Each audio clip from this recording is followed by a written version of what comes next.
For this exercise, we will make this little car speed into view, spew out exhaust, and zoom off again. We will need a vehicle, batting, and a piece of putty or clay. We have already practiced making an object slow down. Remember the ball roll? Well, animating a car slamming on its brakes works pretty much the same. To begin, we need to take a couple of photos with nothing on the screen. But then we'll take a picture of the car just sticking its nose out so we see where it's entering from. We will keep the spacing at the beginning relatively far apart because the car is moving fast. But then, just like with the ball roll, we will make the spaces progressively smaller until they are almost imperceivable and the car comes to a halt. Progressively smaller spacing makes for great braking action. We will then shoot a couple of frames with the car rolling a tiny bit backward to suggest that moment after braking hard when everyone's weight shifts forward and back.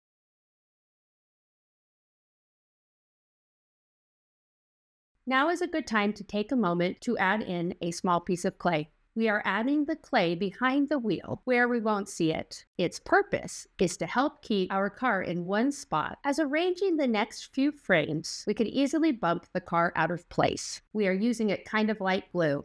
All right, the car has rolled in, but this driver is very impatient to go, so let's make the car spin its wheels and add some exhaust. For spinning the wheels, try keeping the car in nearly the same spot as you rotate them just a little bit for each frame. You can spin the wheels as much as you like or not at all. Your choice, though, will inform the viewer about the mood of the driver. Are they in a hurry to get somewhere or just hanging out? Now it's time to add some exhaust. Real-life reference can help us understand how it moves. See how the exhaust comes out of the tailpipe quickly and gathers into a poof, and then it slows down and disappears as it gets farther away from the car. We will try to create a similar effect with the batting. We will add our first piece of batting under the back of the car and position it so the edge is just poking out into view. This piece of batting is bigger than what the viewer is seeing, but what it allows us to do is to take a picture now and then just pull it out a little bit, and it appears to be growing. Before shooting, I will click back and forth between frames to make sure each flows smoothly from the one before it. If we want another poof of exhaust following the first one, we need to add additional batting under the car where we see only the tip of it. And if the wheels get knocked a bit while we're doing this, that's okay, because we're continuing to rotate the wheels anyway. This creates the effect that the revving of the engine is what produces the exhaust. So now we are working with two pieces of batting. If that's a lot to keep track of, you can just let the first one disappear before adding the second.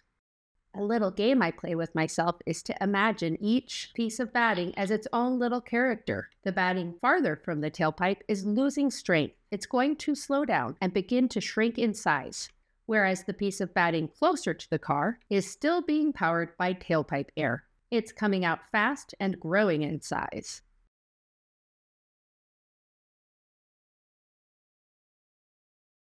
So we will continue the cycle of spinning the wheels, moving exhaust out from underneath the car, and pulling pieces away from it bit by bit to make it gradually disappear. If we stop spinning the wheels for a moment, we should also stop the exhaust from coming out.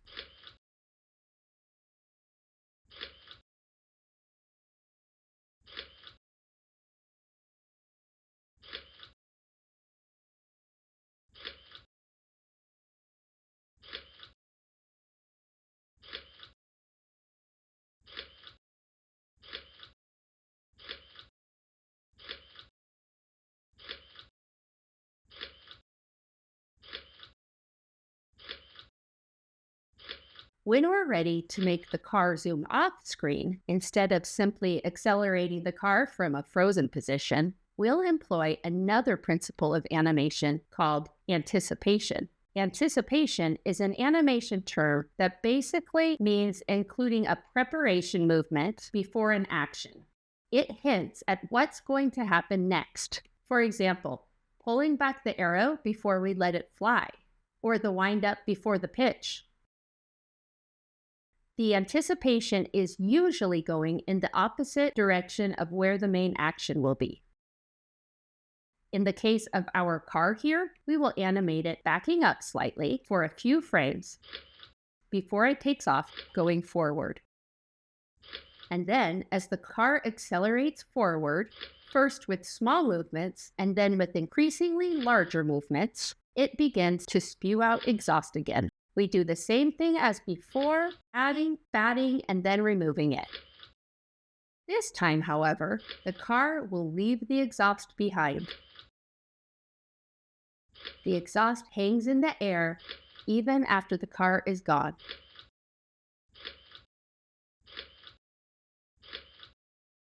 So now that you know how to create the effect of vehicle exhaust, how could you take this knowledge further? How can you have fun with it? How will you challenge yourself next?